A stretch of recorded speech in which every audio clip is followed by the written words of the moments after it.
It was a dramatic monetary policy today. After a string of 10 status quo policies, the Reserve Bank today cut the cash reserve ratio from 4.5% to 4%, and that allows for more liquidity in the interbank system. With the Reserve Bank selling over $60 billion or thereabouts in the past 2 months to counter the dollar outflow after the Trump election, surplus liquidity in the banking system had contracted by nearly 4 lakh crore rupees. That's in the past 2 months. The Reserve Bank, therefore, the CRR cut. But remember, the Reserve Bank did not cut the repo rate. That is the interest rate. Now, let's listen to what the governor said on the issue of why he did not cut the repo rate. Prudence, practicality and timing will continue to be the guiding principles for the Reserve Bank's future actions. It is all about dissection of the inflation growth conditions and acting accordingly. Timing of actions is the key. Okay, I think what he seems to be saying is it's not prudent to cut when the last inflation number that we have, October, is above the 6% CPI mandate, above the mandatory 6% CPI. And it is not practical since rate cuts will not get passed on when banks don't have enough liquidity. Now, just listen to the governor again here. At present, it is necessary to draw on the flexibility provided by the neutral stance of monetary policy to wait for and monitor the incoming data for confirmation of the decline in inflation. Okay, so he's going to wait for the decline in inflation, wait for the confirmation. So to me, this plus his forecast that CPI will fall to 4% in the second quarter of FY26, that is July, August, September of 2025, that means perhaps a February rate cut is in order because there could be confirmation of a fall in inflation by then. That's my take, but let me defer to the experts. I have a bunch of the best joining me to parse the policy in terms of the impact on banks, interest rates and the economy. I have with me Mridul Saggar, a past MPC member, former RBI ED, now professor at IIM Kozhikode, B. Prasanna, head of global markets at ICICI Bank, and Sonal Varma, managing director and chief economist, India at Nomura. I think by the end of the show, we will also be getting the SBI chairman, Mr. C.S. Setty, to weigh in on what he's made of the policy. But first, gentlemen, and Sonal, thank you very much for joining me on the show.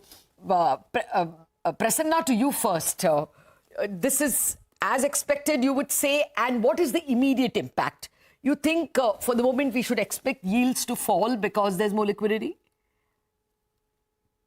Latha, I think the markets had kind of started pricing the CRR cut 3-4 days ago and have been, the bond markets at least have been rallying over the last 3-4 days. So as we went into the policy, I think the pricing of the CRR cut was fully done, and also some kind of a dovish talk by the RBI, kind of acknowledging the slowdown in growth and the need to support growth maybe in the next policy. I think that's what the market was looking at, even though there wouldn't be a expressive change in stance.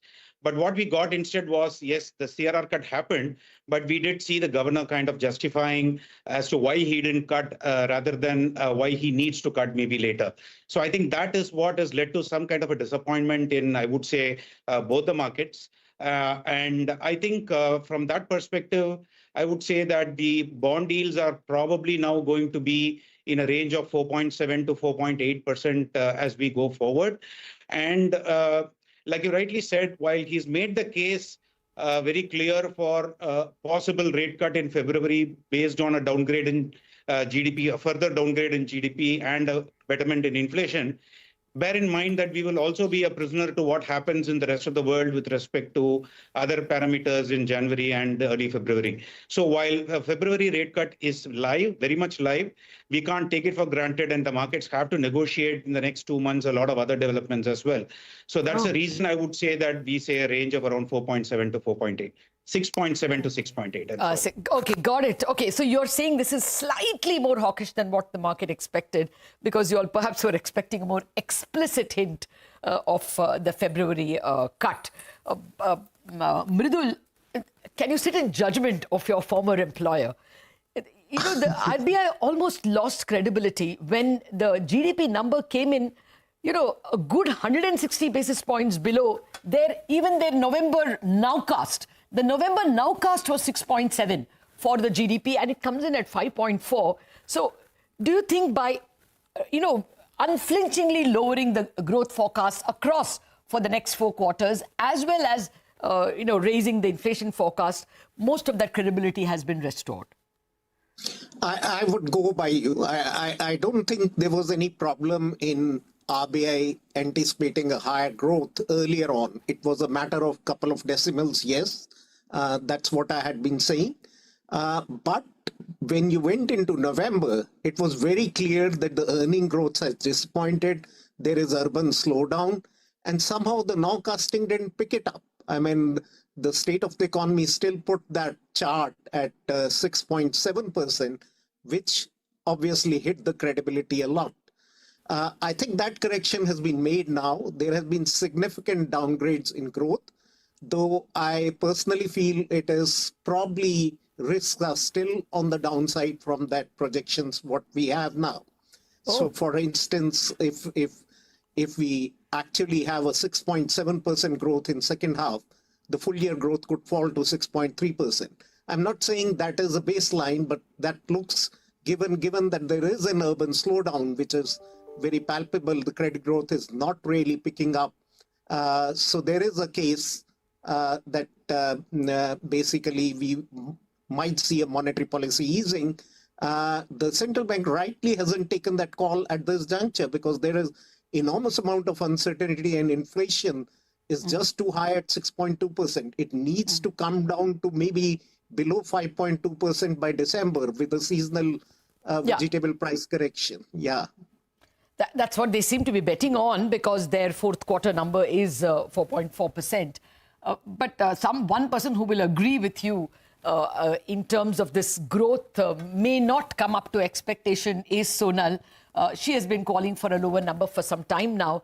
But Sonal, immediately after the policy, we had the finance minister saying that the government is going to spend all the money and keep its bargain in terms of the capex. There seemed to be a resolution out there.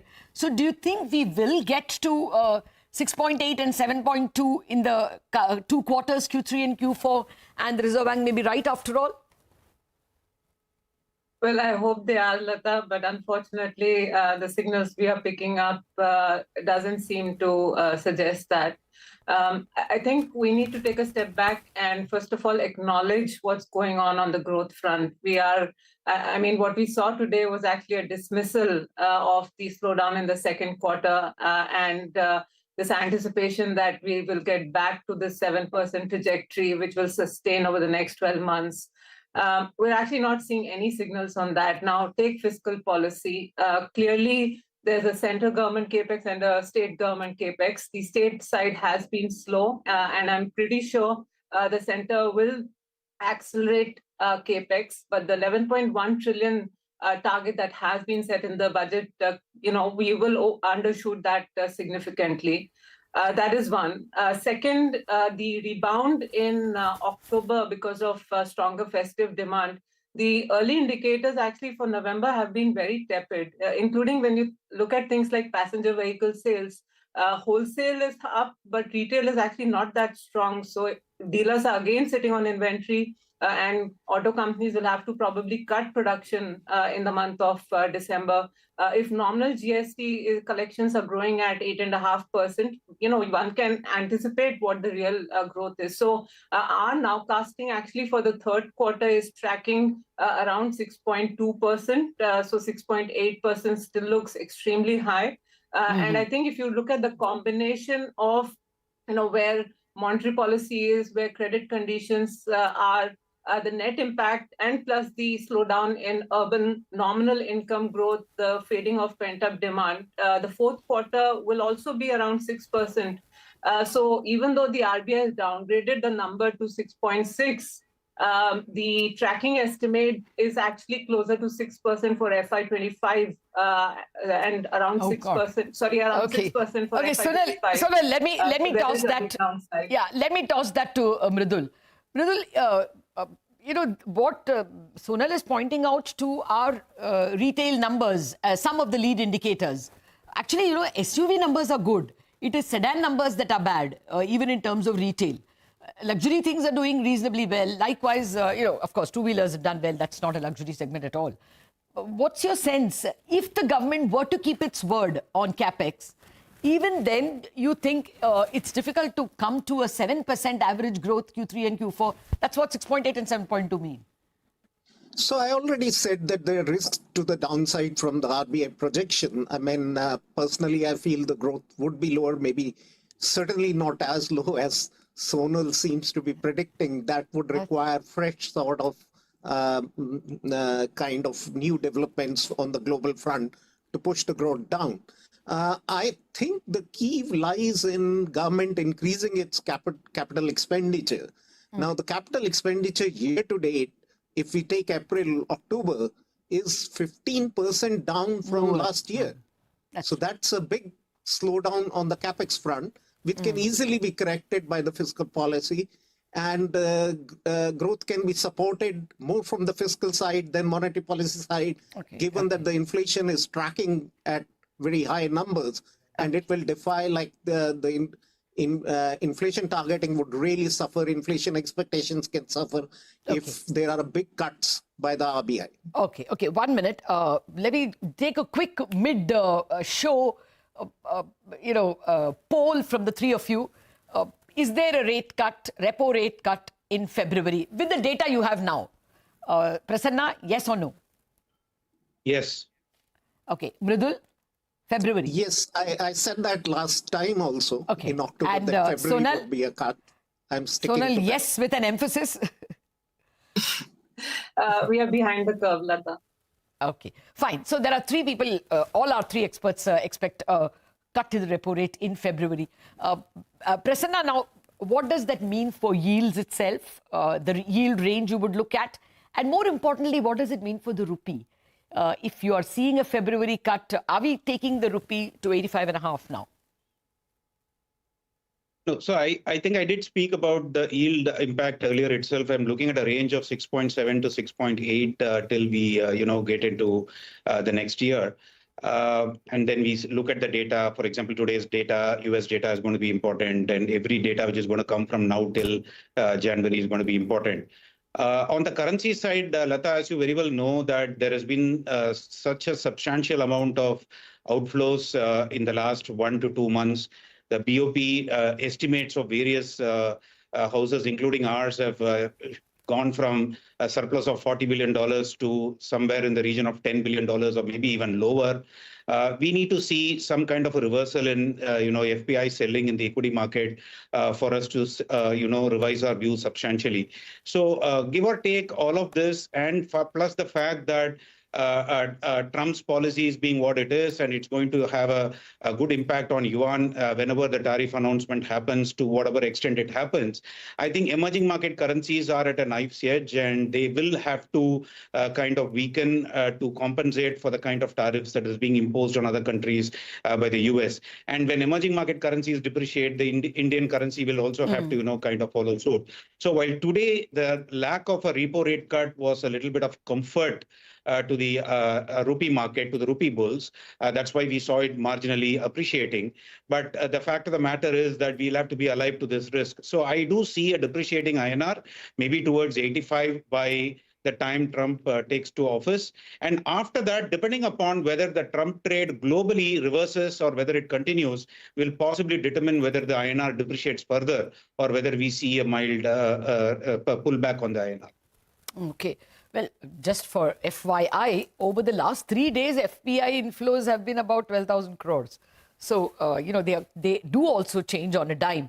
Prasanna, just very quickly, do you know the governor, when I asked him, will you also keep the OMO purchases on the table?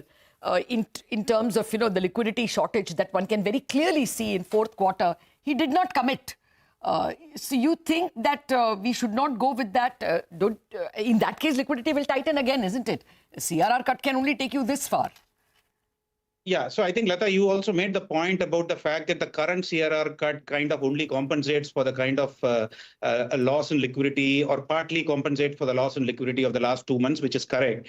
And then going forward, there is going to be CIC as well as maybe FPI outflows, we don't know. But CIC is definitely going to be a leakage. So from that perspective, RBI has to be ready with further liquidity options. Now that they have started the path, CRR is not an unending product tool. It has its limitations. So I think the next policy tools that the RBI will have to infuse liquidity will be things like buy-sell swap, how much they can intervene in that, and then open market purchases of bonds. So the thing is, RBI will never commit to it before till the time they actually see the need for it. So we have to see it. They will also possibly use long-term VRRs, but it has a very limited scope. When the core liquidity has been diminishing the way it has diminished, I think the more tenable use of liquidity would be either a CRR cut or a OMO purchase of bonds. So I think OMO is there on the table sometime, but you will not see RBI committing to it beforehand. Okay. Thank you very much for that, Prasanna. I'll just quickly get a couple of answers from the economists. Sonal, what is your inflation number for the current year and next in terms of an average? And do you see growth picking up next year? Latha, on inflation, I think for FY25, we are looking at a number around 4.8, 4.9. Trajectory-wise, of course, October has peaked. We should grind down. And our FY26 projection on average on inflation is around 4.3% in that range. So we are not very concerned actually about inflation.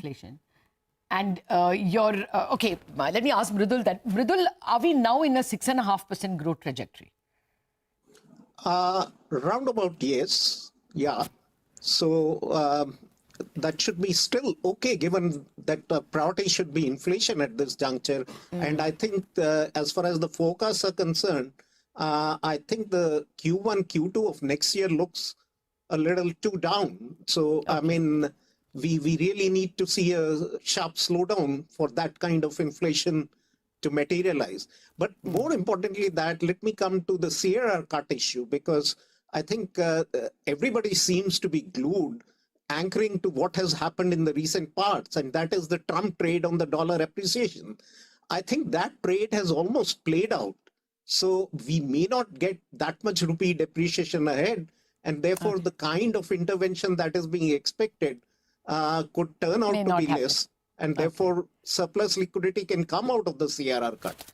Okay. It takes a brave man to forecast what Trump has said or will say, and therefore to conclude that the Trump trade is over. You never know what we will get over the weekend or even before the Jan 20th swearing it takes place. But anyway, thank you very much, Prasanna, Mridul and Sonal, for joining me with your take. Clearly, all of them expecting a rate cut in February itself, and inflation perhaps will go closer to the 4% mark. Let's now welcome the country's biggest banker, SBI Chairman C.S. Setty joins us. Mr. Setty, thank you very much. It's really kind of you to find time on what I understand was a very busy day for you. First up, improvement in margins for all banks for sure because of the CRR cut. Yeah, thanks, Latha, for having me on your show. I'm sorry I couldn't join earlier. I think definitely there would be some marginal impact on the NIMs because this liquidity would definitely help. There's a good amount of liquidity which is made available by the CRR cut. I think there will be some improvement on the margins. What are you getting in terms of a sense of loan demand, sir? Do you think that growth has genuinely slowed and it will take a little while for the uptick to happen? Can we get it as quickly as this quarter, this month itself, or even next quarter, or do we have to wait? It all depends on where the credit growth is coming from. I think I still see we have given a guidance of 14 to 16%. We seem to be moving in that direction. It could be that we have had a good, strong pipeline of SME and corporate loan book, so which is getting converted into disbursements now.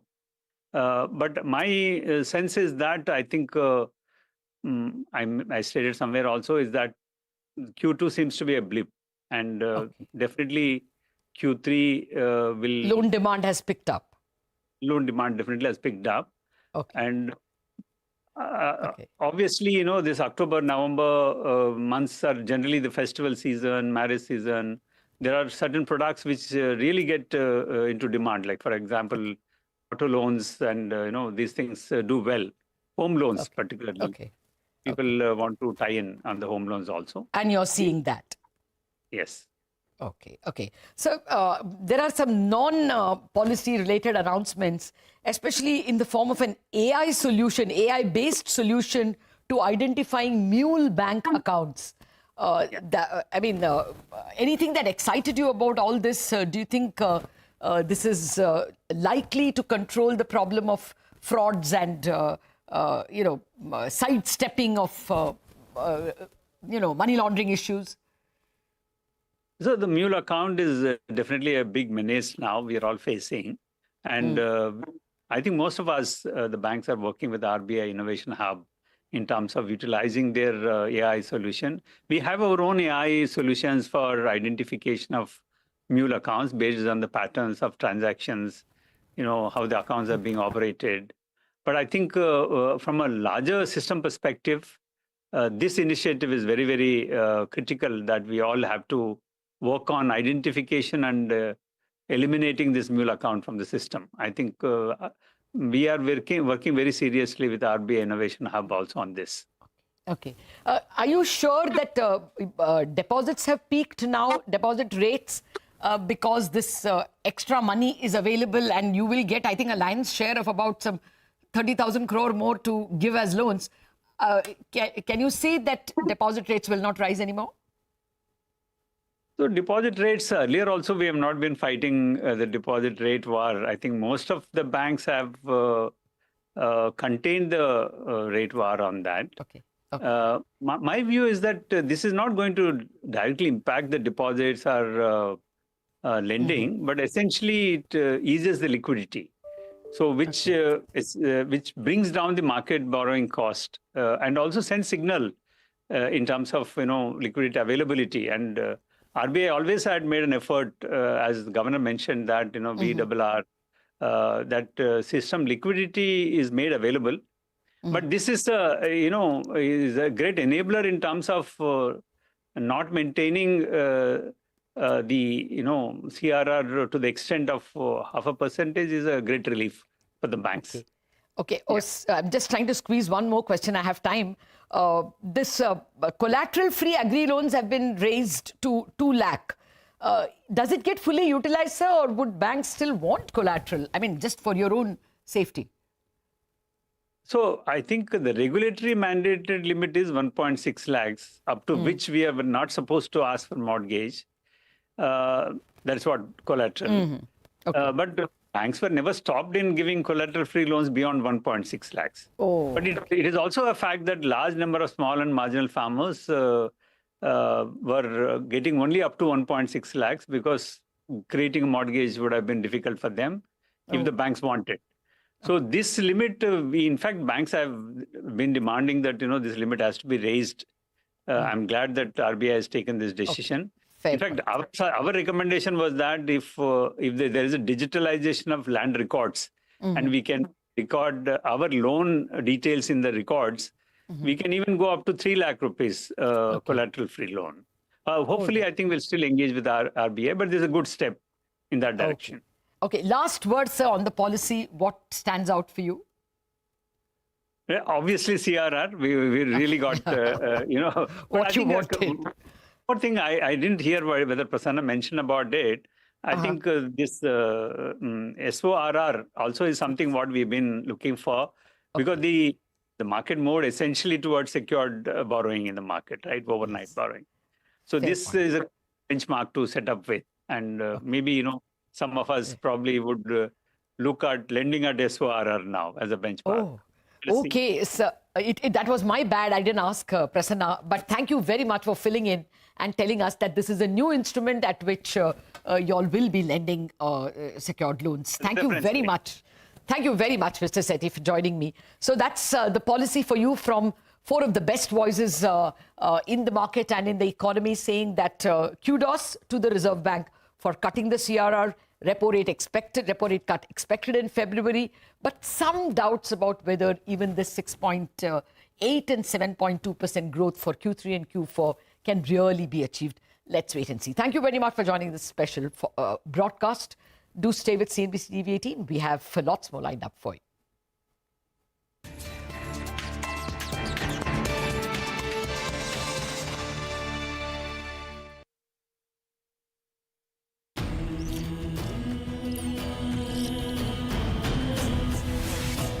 "25 years ago, CNBC-TV18 set out to be a part of India's story, your story.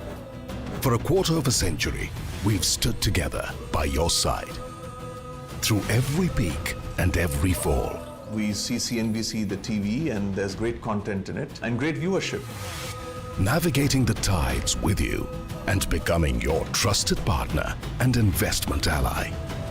I must say I don't watch business channels, but if I do watch, I watch CNBC. Turning your dreams into legacies. And my memories go back to you being a single room studio, to being such a huge facility, and I think from having a few thousand viewers to maybe having millions of viewers. As we celebrate 25 years of shaping India's economic story, we reimagine the future of India's economy, a future we will continue to build together.